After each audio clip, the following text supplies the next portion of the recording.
ഞാൻ റോമിൽ പഠിക്കുന്ന ഒരു കാലഘട്ടത്തിൽ ഏതാണ്ട് ഒരു മാസക്കാലം സാൻ ജോവാനി റൊത്തോണ്ടോ അത് പറയുന്നത് ഇറ്റലിയിലെ ഫോജിയ എന്ന പ്രൊവിൻസിലെ ഒരു ചെറിയ ടൗണാണ് റൊത്തോണ്ടോ. അവിടെ സാൻ ജോവാനി ആശ്രമത്തിൽ ഒരു മാസത്തോളം അവരോടൊപ്പം താമസിച്ചുകൊണ്ട് അവിടെ വരുന്ന തീർത്ഥാടകരെ കുമ്പസാരിപ്പിക്കുന്ന ഒരു ദൗത്യം, അത് ജീവിതത്തിൽ തന്നെ ഒരു വലിയ നിയോഗം പോലെ അനുഭവപ്പെട്ടു. പാദ്രെ പിയോ ഏതാണ്ട് 1916 മുതൽ മരിക്കുന്ന ആ വർഷം വരെ താമസിച്ച സ്ഥലമാണ്.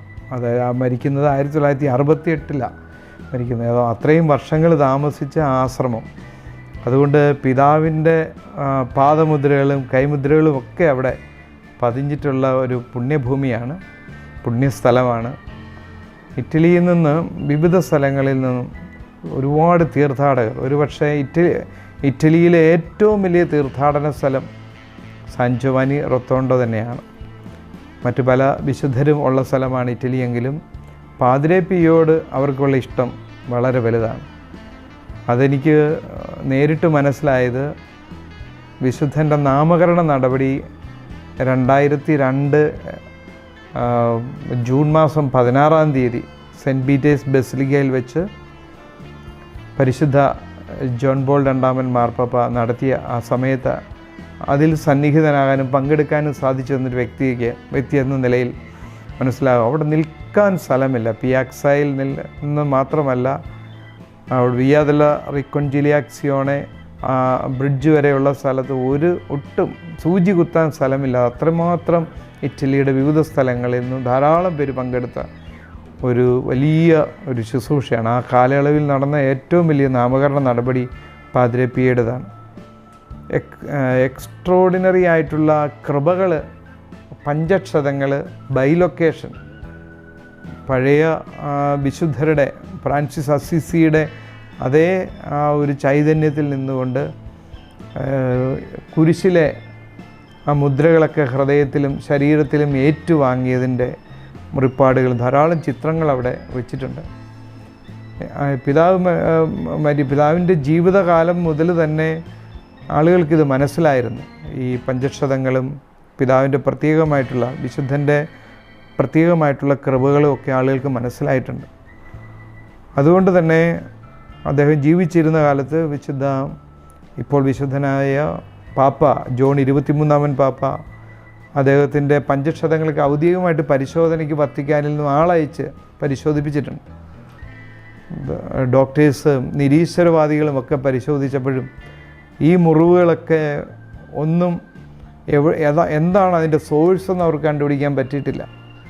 ആ മുറിവുകൾ ദൈവഹിതപ്രകാരമുള്ള ആ മുറിവിൽ ഒന്നും കൂട്ടാനോ കുറയ്ക്കാനോ നാം മാനുഷികമായ ഇടപെടലുകൾ കൊണ്ട് സാധിക്കുന്നില്ല. ഇതെല്ലാം ഇറ്റലിയിലെ സാധാരണ വിശ്വാസികളുടെ ഇടയിലെ വലിയൊരു വിശ്വാസ പാരമ്പര്യം പോലെ വന്നതുകൊണ്ടും അദ്ദേഹത്തോട് വലിയൊരു ഭക്തി, അദ്ദേഹത്തിൻ്റെ മധ്യസ്ഥത്തിൽ ഉള്ള ഒരു വലിയ വിശ്വാസം ജനസമൂഹത്തിൽ ധാരാളമായിട്ടുണ്ട്. വിശുദ്ധ കുർബാന എഴുന്നള്ളിച്ച് വിശുദ്ധ കുർബാനയുടെ സമയത്ത് ഇങ്ങനെ ആ കുർബാനയിൽ നോക്കിക്കൊണ്ട് അദ്ദേഹം എത്ര സമയമാണ് ചെലവഴിക്കുന്നതെന്ന് പറയാൻ സാധിക്കില്ല. ആ സമയമെല്ലാം ആളുകൾ അങ്ങനെ പ്രാർത്ഥനാപൂർവ്വം നിൽക്കും. പിന്നീട് അതൊക്കെ വലിയ പഠനവും അദ്ദേഹത്തിന് വാണിംഗ് കൊടുക്കേണ്ട സാഹചര്യങ്ങളൊക്കെ ഉണ്ടായിട്ടുണ്ട്. പക്ഷേ അദ്ദേഹത്തിൻ്റെ ജീവിത കഥ മനസ്സിലാക്കുമ്പോൾ ചെറുപ്പം മുതലേ ഈ ആന്തരികമായിട്ടുള്ള ദർശനങ്ങളും അത് അദ്ദേഹത്തിൻ്റെ ജീവിതത്തിലുണ്ടായ സ്വാധീനങ്ങളും ക്രിസ്തുവിൻ്റെ സഹനങ്ങളെ, ഈശോ മിശിഹായുടെ കുരിശിലെ സഹനങ്ങളെ അദ്ദേഹം തൻ്റെ ശരീരത്തിൽ ഏറ്റെടുക്കുന്ന അദ്ദേഹത്തിൻ്റെ ആ തീക്ഷ്ണമായ അഭിലാഷവും ഒക്കെ നമുക്ക് മനസ്സിലാവും. പല ഓപ്പറേഷൻസിനും അദ്ദേഹം വിധേയനായിട്ടുണ്ട്. ആ സമയത്തൊക്കെ അനസ്തേഷ്യ വേണ്ട എന്ന് ആ വേദന മുഴുവൻ എനിക്ക് ഏറ്റെടുക്കണമെന്ന് വിചാരിച്ചുകൊണ്ട് ഓപ്പറേഷനൊക്കെ നടത്തിയിട്ടുള്ള ആളാണ്. കുരിശിലെ സഹനത്തെ അതുപോലെ സ്വീകരിച്ച് പാപപരിഹാരം ചെയ്യുന്നതിനും ഈശോയുള്ള സ്നേഹം വെളിവാക്കുന്നതിനും തീവ്രമായിട്ട് ആഗ്രഹിച്ച് വിശുദ്ധനായ വ്യക്തിയാണ്. അദ്ദേഹത്തിൻ്റെ അനുസരണത്തിൻ്റെ ചില പാഠങ്ങളൊക്കെ ഇപ്പോഴും ഈ ആശ്രമത്തിനകത്തേക്ക് കയറി ചെന്നാൽ മനസ്സിലാവും.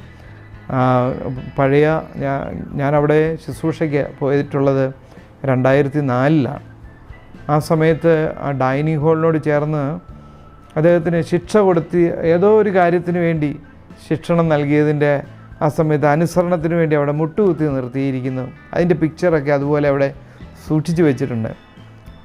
അധികാരികൾ അകാരണമായിട്ട് പറയുന്ന കാര്യങ്ങൾ പോലും അദ്ദേഹം അക്ഷരം പ്രതി അനുസരിച്ചു എന്നുള്ളത് വിശുദ്ധൻ്റെ വളരെ വലിയ പ്രത്യേകതയാണ്.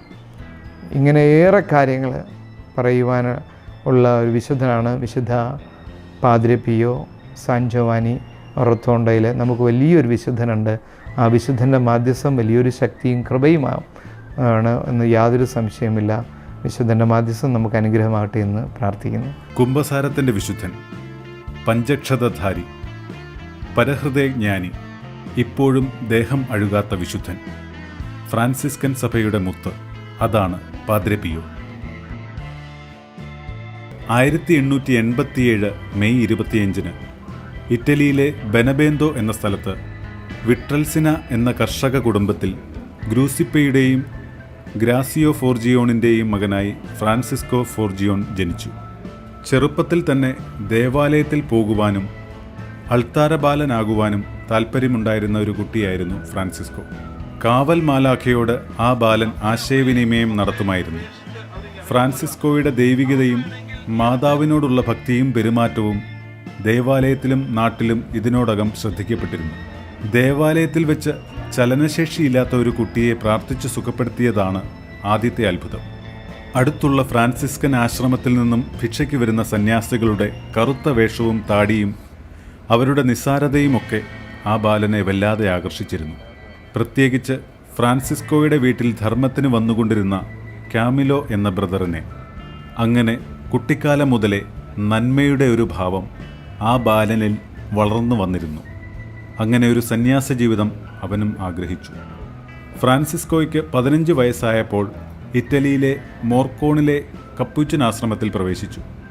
അവിടെ പല ശാരീരിക രോഗപീഠകൾ അദ്ദേഹത്തിന് അനുഭവിക്കേണ്ടി വന്നു.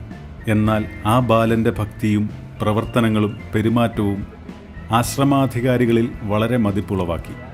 1910 ഓഗസ്റ്റ് 10 ഫ്രാൻസിസ്കോ തൻ്റെ 23-ാം വയസ്സിൽ വൈദിക പട്ടം സ്വീകരിച്ച് പാദ്രെ പിയോ എന്ന നാമം സ്വീകരിച്ചു. പിന്നീട് അദ്ദേഹത്തെ അവിടെ നിന്നും മറ്റൊരാശ്രമത്തിലേക്ക് മാറ്റി.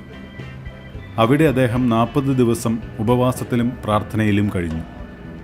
വിശുദ്ധ കുർബാന മാത്രമായിരുന്നു 3 ആഴ്ചത്തേക്ക് അദ്ദേഹത്തിൻ്റെ ഭക്ഷണം.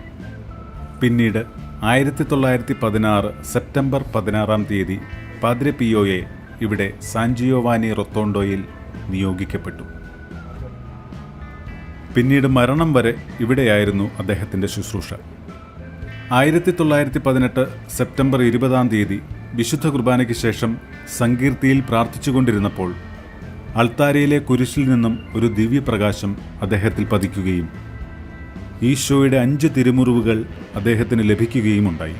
തുടർന്ന് അദ്ദേഹം അവിടെ ബോധരഹിതനായി തളർന്നു വീണു. ഇത് അദ്ദേഹത്തിൻ്റെ സഹപ്രവർത്തകരിൽ നിന്നും ജനമറിഞ്ഞു. ധാരാളം ആളുകൾ അവിടേക്ക് എത്തിച്ചേരുകയും ചെയ്തു. അങ്ങനെ ആശ്രമത്തിൽ വലിയ തിരക്ക് അനുഭവപ്പെടാൻ തുടങ്ങി. തിരക്ക് ഗ്രാമജീവിതത്തെ സാരമായി തന്നെ ബാധിച്ചു. പോലീസ് അധികാരികളിൽ നിന്ന് പലതവണ വാണിംഗ് ലഭിക്കുകയും ഉണ്ടായി. പിന്നീട് പാദ്രെ പിയോയെ അറസ്റ്റ് ചെയ്യാൻ ഒരു പോലീസ് കമ്മീഷണർ എത്തിയപ്പോൾ അദ്ദേഹം കാണുന്നത് സംസാരിക്കാൻ സാധിക്കാത്ത ഒരു ബാലനെ അദ്ദേഹം പ്രാർത്ഥിച്ചു സുഖപ്പെടുത്തുന്നതാണ്. അത് കണ്ട് അത്ഭുതപ്പെട്ട് ആ പോലീസ് ഉദ്യോഗസ്ഥനും കുമ്പസാരിച്ച് അദ്ദേഹത്തിൽ നിന്നും അനുഗ്രഹങ്ങൾ വാങ്ങി മടങ്ങുകയാണുണ്ടായത്. പാദ്രെ പിയോയുമായി ചിലവഴിക്കുന്ന ഏതാനും നിമിഷങ്ങൾ പോലും ജീവിതം മാറ്റിമറിക്കാൻ പര്യാപ്തമായിരുന്നു. കുമ്പസാരത്തിലൂടെ ദൈവവുമായുള്ള ഐക്യമാണ് രോഗം സുഖപ്പെടുത്തുന്നതെന്ന് പാദ്രെ പിയോ പറഞ്ഞു. അങ്ങനെ അനേകർക്ക് രോഗസൗഖ്യമുണ്ടായി. തൻ്റെ പഞ്ചക്ഷതങ്ങൾ കാണുവാനെത്തുന്ന ഭക്തരെ കുമ്പസാരത്തിനും കുർബാന സ്വീകരണത്തിനും മുൻതൂക്കം നൽകി അവരുടെ ജീവിതം തന്നെ മാറ്റുവാൻ അദ്ദേഹം ശ്രമിച്ചിരുന്നു. മണിക്കൂറുകൾ നീണ്ടു നിൽക്കുന്ന കുർബാന അർപ്പണം ഇടവകക്കാരെ മാത്രമല്ല സമീപ പ്രദേശങ്ങളിലെ ജനങ്ങളെ പോലും വല്ലാതെ ആകർഷിച്ചിരുന്നു.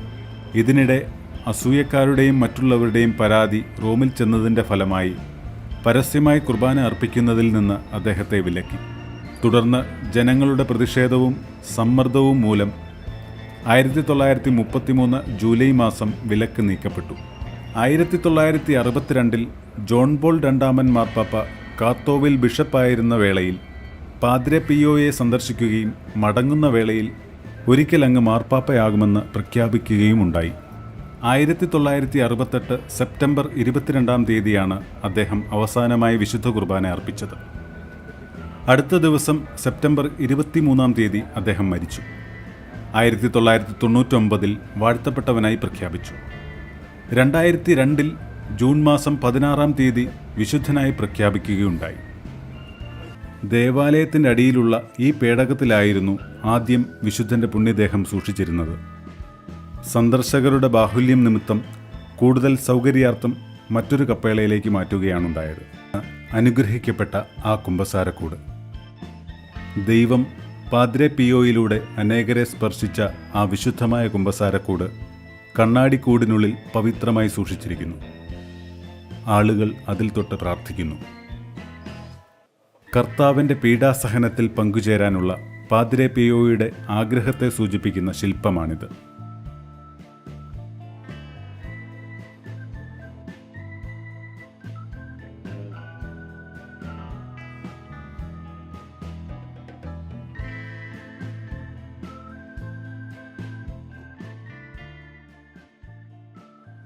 ഈ സ്റ്റെപ്പ് കയറി മുകളിലേക്ക് കയറി ചെന്നാൽ പൈൻ മരക്കാടുകൾക്കിടയിൽ കുരിശിൻ്റെ വഴിയുടെ ശില്പങ്ങൾ കാണുവാനും ധ്യാനിക്കുവാനും സാധിക്കും.